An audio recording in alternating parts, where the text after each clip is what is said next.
പതാകയിൽ വീശിയ കുളിർക്കാറ്റേ, തീനാവുകളാൽ പറന്നിറങ്ങിയ ധീരോദാത്തതയേ,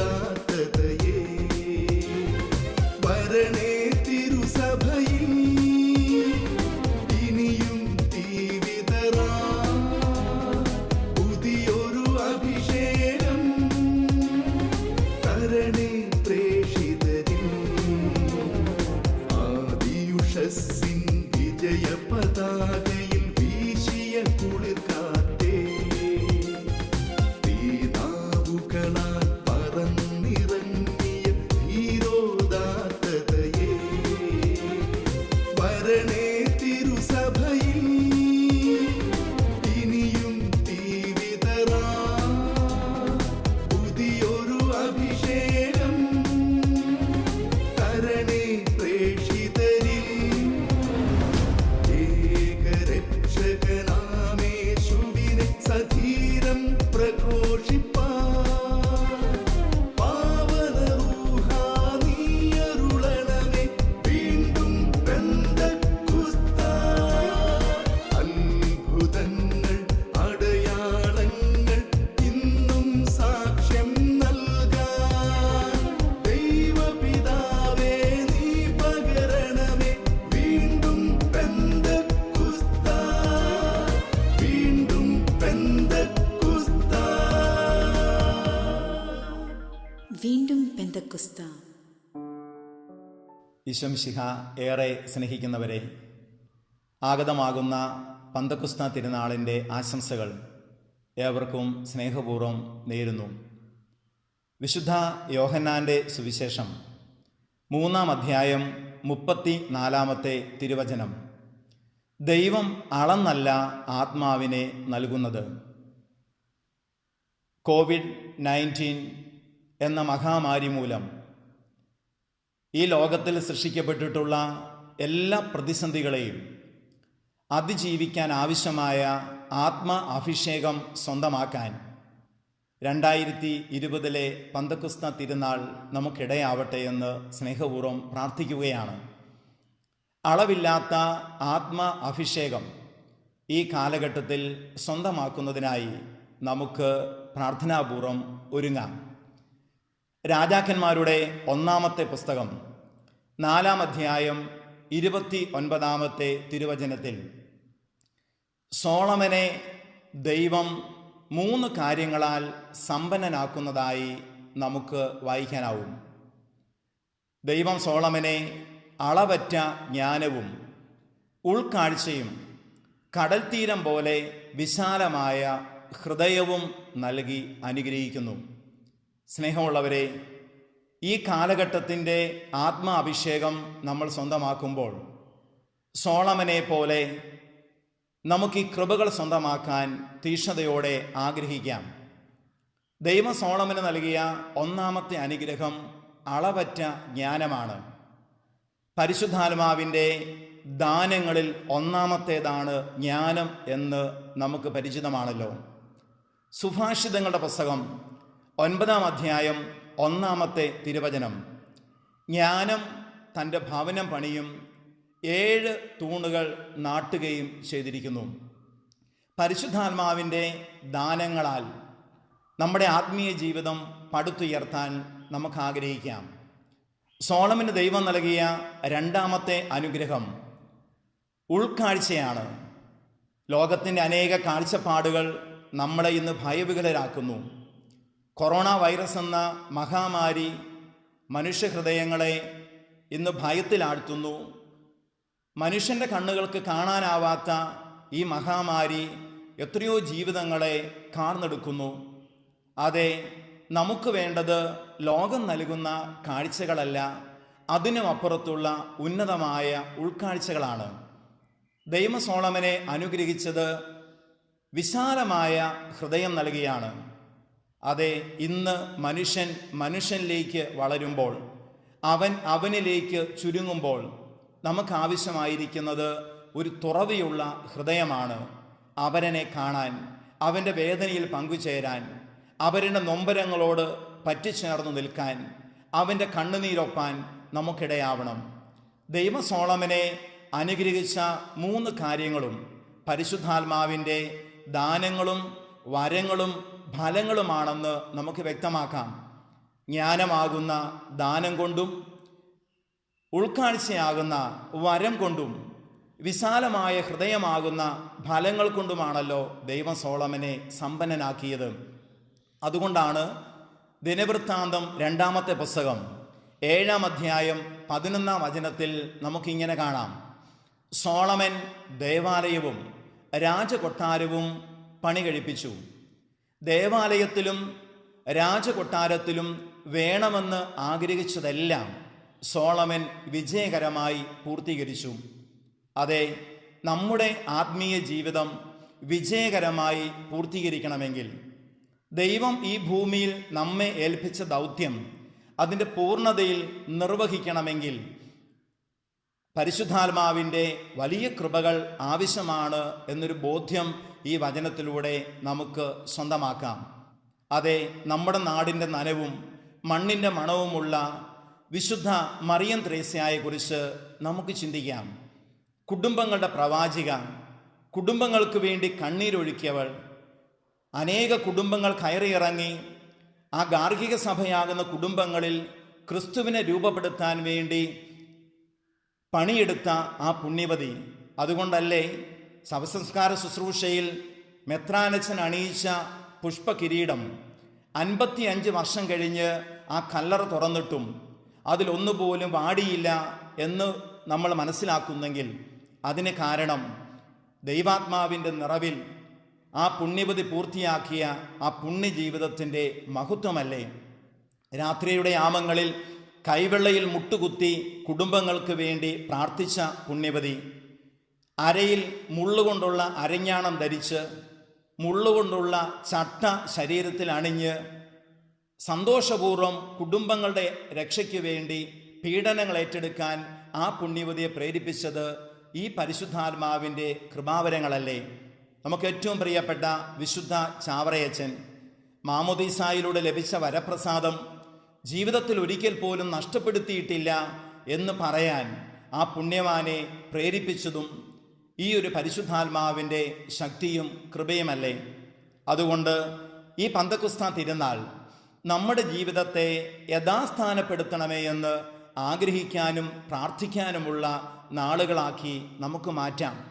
വിശുദ്ധ പൗലോസ്ലീഹ കൊരിന്തോസിലെ സഭയ്ക്ക് എഴുതിയ 1-ാം ലേഖനം 12-ാം അധ്യായം 7-ാമത്തെ തിരുവചനം, ഓരോരുത്തരിലും ദൈവത്തിൻ്റെ ആത്മാവ് വെളിപ്പെടുന്നത് പൊതു നന്മയ്ക്ക് വേണ്ടിയാണ്. പൗലോസ് അപ്പോസ്തലൻ പൊതു നന്മ എന്നതിൽ 3 കാര്യങ്ങൾ ഉദ്ദേശിക്കുന്നു എന്ന് ബൈബിൾ പണ്ഡിതന്മാർ വ്യാഖ്യാനിക്കാറുണ്ട്. ഒന്നാമത്തേത് ദൈവമഹത്വമാണ്. ഒരിക്കൽ പറഞ്ഞു കേട്ട ഒരു കഥയോർക്കുന്നു. ഒരു സന്യാസി ഒരു വഴിയിലൂടെ നടന്ന് അവശനായി.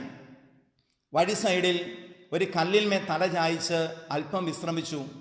വിശ്രമം കഴിഞ്ഞ് ഉണർന്ന് മുമ്പിലേക്ക് നടക്കാൻ തുടങ്ങുമ്പോൾ കണ്ടു ഇദ്ദേഹം ഇരുന്നതിന് ചുറ്റും ധാരാളം ചില്ലുത്തുട്ടുകൾ, പൈസത്തുട്ടുകൾ ചിതറിക്കിടക്കുന്നു. സന്യാസി ആ പൈസത്തുട്ടുകളെല്ലാം തൻ്റെ ഭാണ്ഡക്കെട്ടിനകത്ത് വെച്ച് അത് ചുമന്നുകൊണ്ട് പോകാൻ തുടങ്ങുമ്പോൾ പല കുട്ടികളും ഇത് കണ്ട് വിളിച്ചു പറഞ്ഞു, ഇതേ ഒരു കള്ളൻ പോകുന്നു. സന്യാസി ആത്മഗതം ചെയ്തു, ഞാനെന്ത് മോഷണമാണ് ചെയ്തത്? എൻ്റെ അവശത കണ്ട് എനിക്കിട്ടു തന്നതൊക്കെയും എനിക്ക് കൊണ്ടുപോകരുതോ? വിളിച്ചു പറഞ്ഞ കുട്ടികൾ കൈ ചൂണ്ടി പറഞ്ഞു, ദേ മനുഷ്യ, മുകളിലേക്ക് നോക്കൂ. അദ്ദേഹം മുകളിലേക്ക് നോക്കിയപ്പോൾ കണ്ടത് അവിടെ ഒരു വിഗ്രഹം ഇരിക്കുകയാണ്. വഴിയെ പോയവരൊക്കെ ആ വിഗ്രഹത്തിന് നേരെ എറിഞ്ഞുകൊടുത്ത പണം തൻ്റേതാണെന്ന് കരുതി ജീവിച്ചു. സ്നേഹമുള്ളവരെ, ഈ ജീവിതം അത് ദൈവത്തെ മഹത്വപ്പെടുത്താനാണ്. ഈ ഭൂമിയിൽ ഓട്ടം പൂർത്തിയാക്കാനാണ്. ദൈവം നമ്മളെ എന്തിനു വേണ്ടി അയച്ചോ ആ ദൗത്യം പൂർത്തീകരിച്ചുകൊണ്ട് ഈ ഭൂമിയിൽ ജീവിക്കാൻ വേണ്ടിയാണ്. പൊതുനന്മ എന്നതുകൊണ്ട് അർത്ഥമാക്കുന്ന 2-ാമത്തെ കാര്യം അത് ആത്മരക്ഷയാണ്. എൻ്റെ ആത്മരക്ഷ, അതുപോലെ അപരൻ്റെ ആത്മരക്ഷ. ഈ COVID-19 എന്ന മഹാമാരിയിലൂടെ ലോകം പ്രതിസന്ധിയിലൂടെ കടന്നു പോകുന്നു.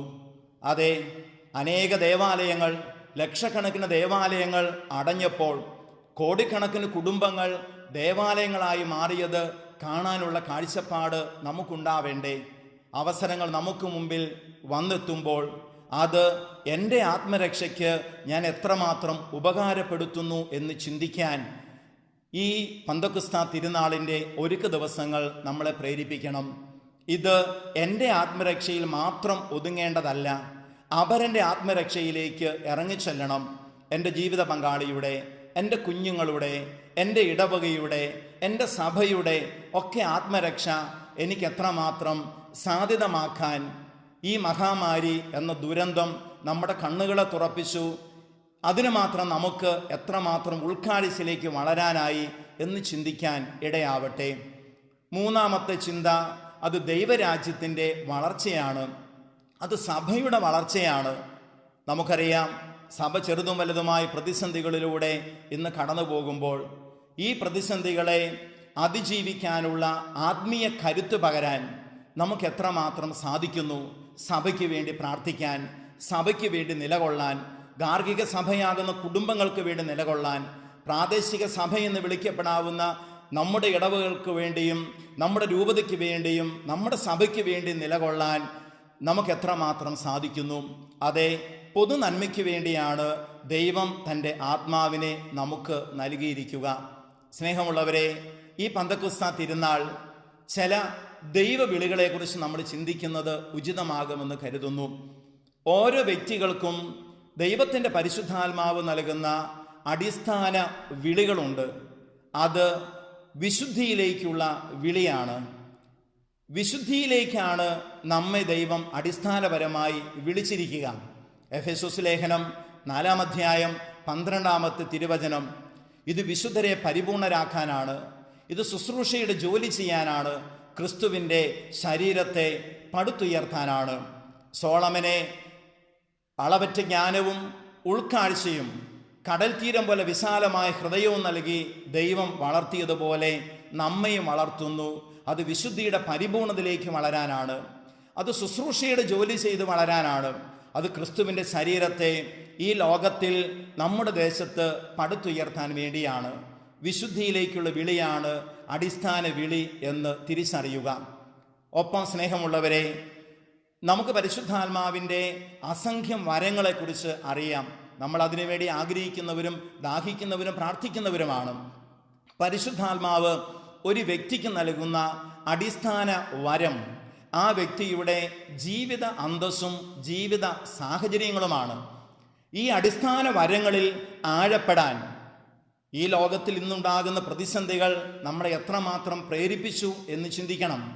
നമ്മുടെ കുടുംബങ്ങൾ നേരിടുന്ന പ്രതിസന്ധികൾ ഒരുപക്ഷെ നമുക്ക് ലഭിച്ചിരിക്കുന്ന കുടുംബജീവിതമെന്ന അടിസ്ഥാന വരങ്ങളിൽ ആഴപ്പെടാൻ എത്രമാത്രം നമ്മളെ സഹായിച്ചു എന്ന് ചിന്തിക്കണം.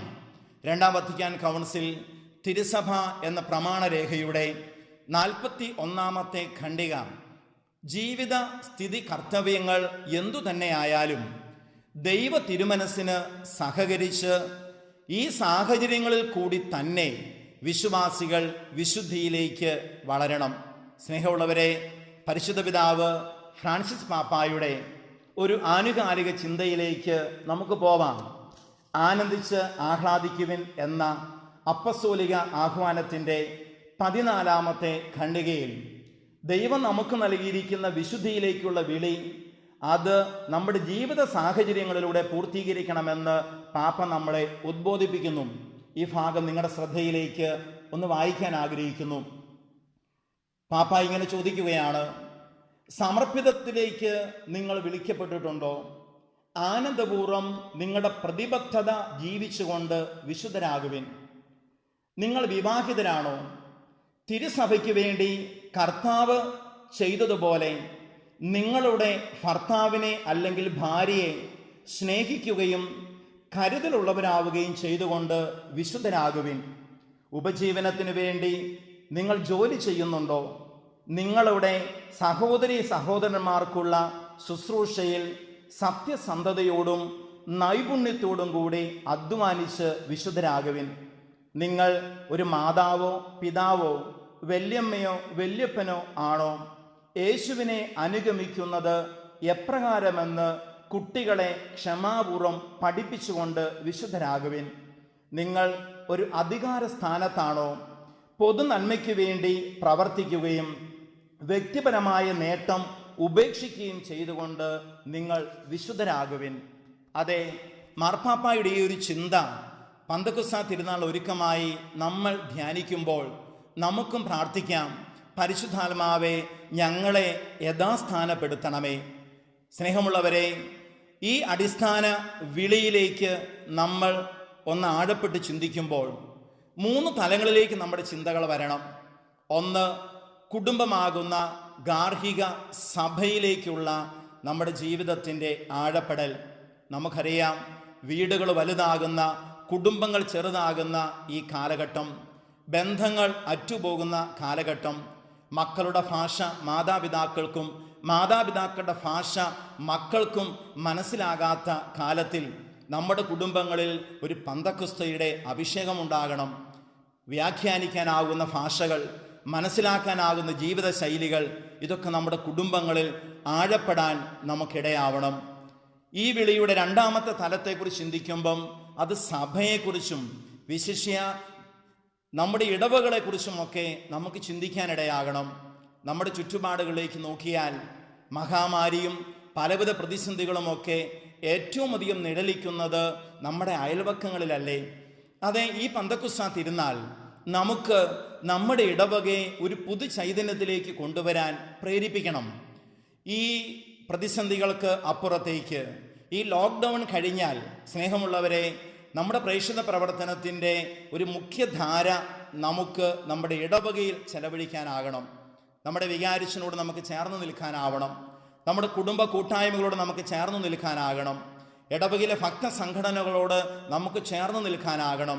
വീണ്ടും നമുക്കറിയാം, ഈ പ്രതിസന്ധികളുടെ നടുവിൽ ലോകം മുഴുവൻ പ്രാർത്ഥനയിലാണല്ലോ, ലോകം മുഴുവൻ ജാഗരണത്തിലാണല്ലോ.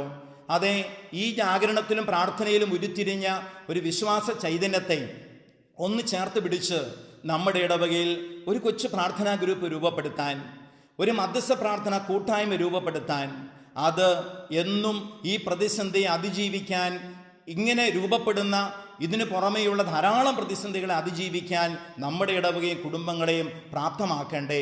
അതെ, ഇടവകയെക്കുറിച്ചുള്ള വലിയ ശ്രദ്ധയും കരുതലും നമുക്കുണ്ടാവണം. സ്നേഹമുള്ളവരെ, സുവിശേഷത്തിൻ്റെ സന്തോഷം എന്ന അപ്പസ്തോലിക ആഹ്വാനത്തിൽ ഫ്രാൻസിസ് പാപ്പ പറഞ്ഞു വെക്കുന്ന സുന്ദരമായ ഒരു ചിന്ത, ഇടവക കാലഹരണപ്പെട്ട ഒരു സ്ഥാപനമല്ല, അത് അനേകം സാധ്യതകൾ സൃഷ്ടിക്കുന്ന ഒരു സ്ഥലമാണ്. വീണ്ടും പാപ്പ തുടരുന്നു, ഇടവക സ്വയം നവീകരണത്തിനും സ്ഥിരമായ അനുരൂപണത്തിനും കഴിവുള്ളതാണെന്ന് തെളിയിച്ചാൽ തൻ്റെ പുത്രീപുത്രന്മാരുടെ ഭവനങ്ങൾക്കിടയിൽ ജീവിക്കുന്ന സഭയായി അവൾ മാറും. മാർപ്പാപ്പയുടെ സുന്ദരമായ വാക്കുകൾ നമുക്ക് ശ്രദ്ധിക്കാം. വീണ്ടും, ഇടവക എന്നത് ഒരു പ്രദേശത്തുള്ള സഭയുടെ സാന്നിധ്യമാണ്. ദൈവവചനം ശ്രവിക്കുന്നതിനും ക്രിസ്തീയ ജീവനിലുള്ള വളർച്ചയ്ക്കും സംവാദത്തിനും പ്രഘോഷണത്തിനും ജീവകാരുണ്യ പ്രവർത്തനത്തിനും ആരാധനയ്ക്കും ആഘോഷത്തിനു വേണ്ടിയുള്ള ഒരു സാഹചര്യമാണ് ഇടവക.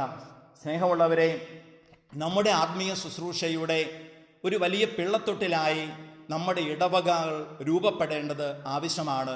എനിക്ക് നിസ്സംശയം പറയാൻ പറ്റും, എൻ്റെ ആത്മീയ ജീവിതത്തിൽ എനിക്കെന്നും താങ്ങും തണലുമായി നിന്നത് ഒന്ന് എൻ്റെ കുടുംബത്തിൻ്റെ മാതാപിതാക്കളാണ്, എൻ്റെ ജീവിത പങ്കാളിയാണ്, എൻ്റെ കുഞ്ഞുങ്ങളാണ്.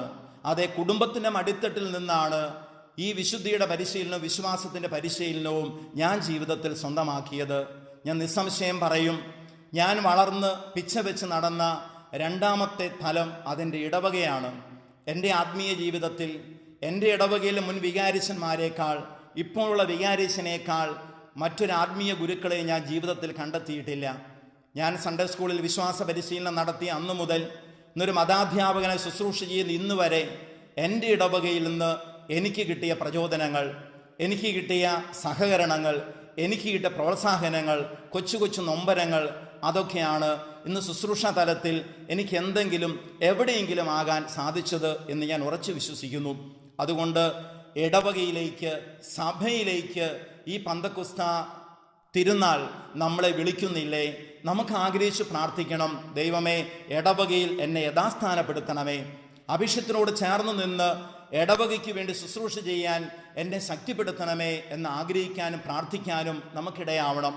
രണ്ടാം വത്തിക്കാൻ കൗൺസിൽ അൽമായ പ്രേഷിതത്വം 10ാമത്തെ ഖണ്ഡികയിൽ വീണ്ടും നമ്മളെ സഭ ഇങ്ങനെ ഉദ്ബോധിപ്പിക്കുകയാണ്. സംഘടിതമായ പ്രവർത്തനങ്ങൾക്കുള്ള ഏറ്റവും ഉത്തമമായ ഉദാഹരണമാണ് ഒരു ഇടവക. ഇടവകയിലെ വൈദികരോട് ചേർന്ന് യോജിച്ച് പ്രവർത്തിക്കാൻ ഒരൽമായന് സാധ്യമാവണം. പ്രതിസന്ധികൾ നിറഞ്ഞ ഈ കാലഘട്ടത്തിലെ ലോക്ക്ഡൗൺ പിന്നിട്ടാൽ നമുക്ക് നമ്മുടെ വികാരിച്ചിനോട് ചേർന്ന് നിന്ന് ഇടവകയിൽ ഒരു വിശ്വാസത്തിൻ്റെ കൂട്ടായ്മയെ രൂപപ്പെടുത്താനുള്ള ശക്തമായ പ്രവർത്തനങ്ങൾക്ക് നമുക്ക് മുൻതൂക്കം കൊടുക്കണം. അതിലേക്ക് നമുക്ക് ഇറങ്ങി പുറപ്പെടാം. 3ാമത്തെ വിളി അത് സമൂഹത്തിനും ലോകത്തിനും വേണ്ടിയുള്ള വിളിയാണ്. പ്രിയപ്പെട്ടവരെ, പ്രതിസന്ധികൾ നിറഞ്ഞ ലോകത്തിന് പ്രത്യാശയുടെ കരുത്തു കൊടുക്കാൻ ഒരു വിശ്വാസി എന്ന നിലയിൽ എനിക്ക് സാധ്യമാവണം. നമ്മുടെ ഇടവകയിലുള്ള ചുറ്റുപാടുകളുമുള്ള നാനാജാതി മതസ്ഥരില്ലേ, നമ്മുടെ പ്രിയപ്പെട്ടവരില്ലേ, അവരിലൊക്കെയും ക്രിസ്തുവിനെ കാണാൻ, അവർക്കൊക്കെയും ക്രിസ്തുവിനെ പകർന്നു കൊടുക്കാൻ ആവുന്നതാവട്ടെ നമ്മുടെ പ്രേക്ഷിത ചൈതന്യം. നമ്മൾ പറഞ്ഞു കേട്ടിട്ടില്ലേ, വിശ്വാസം കൊണ്ട് ലോകത്തെ നമ്മൾ മാറ്റിമറിക്കുന്നില്ലെങ്കിൽ അവിശ്വാസം കൊണ്ട് ലോകം നമ്മെ മാറ്റിമറിക്കും. അതെ, ലോകത്തിൻ്റെ അതിർത്തികളോളം മിശിഹായുടെ രക്ഷയെ വ്യാപിപ്പിക്കാൻ ഈ പന്തക്കുസ്ത തിരുനാൾ നമുക്ക് അഭിഷേകവും കരുത്തുമായി തീരണം. സ്നേഹമുള്ളവരെ, സഭാപ്രസംഗത്തിൻ്റെ പുസ്തകം 10ാം അധ്യായം 10ാമത്തെ തിരുവചനം, മുന തേഞ്ഞ ഇരുമ്പ് കൂർപ്പിക്കാതിരുന്നാൽ അധികം ശക്തി പ്രയോഗിക്കേണ്ടി വരും. ആത്മീയ ആയുധങ്ങൾക്ക് മൂർച്ച കൂട്ടാനുള്ള അവസരമാണ് പന്തക്കുസ്ത. നമ്മുടെ ആത്മീയ ആയുധങ്ങൾക്ക് മൂർച്ച കൂട്ടാനുള്ള അഭിഷേകം നമുക്ക് ഈ കാലഘട്ടത്തിൽ വേണം. വിശുദ്ധ ജോൺ 23ാമൻ മാർപ്പാപ്പയോട് ചേർന്ന് നമുക്ക് പ്രാർത്ഥിക്കാനാവണം. വീണ്ടും ഒരു പന്തക്കുസ്ത ഞങ്ങൾക്ക് തരണമേ. പരിശുദ്ധ ഫ്രാൻസിസ് പാപ്പായുടെ ആഹ്വാനത്തിലേക്ക് നമുക്കൊന്ന് മടങ്ങി വരാം. ആനന്ദിച്ചാഹ്ലാദിക്കുവിൻ എന്ന അപ്പസ്തോലി ആഹ്വാനത്തിൻ്റെ 133ാമത്തെ ഖണ്ഡികയിൽ മാർപ്പാപ്പ ഇങ്ങനെ പങ്കുവയ്ക്കുന്നു: പരിശുദ്ധാത്മാവിൻ്റെ പ്രചോദനങ്ങൾ നമുക്ക് വേണം. അല്ലെങ്കിൽ ഭയം കൊണ്ടും അമിതമായ ജാഗ്രത കൊണ്ടും നമ്മൾ മരവിച്ചു പോകും. അതുമല്ലെങ്കിൽ സുരക്ഷിതമായ അതിരുവരമ്പുകൾക്കുള്ളിൽ ഒതുങ്ങിക്കൂടാനിടയാകും.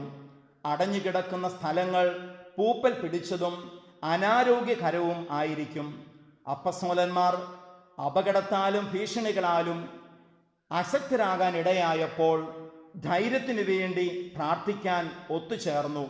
അതിനാൽ കർത്താവെ, അവരുടെ ഭീഷണികളെ അവിടുന്ന് ശ്രദ്ധിക്കണമേ.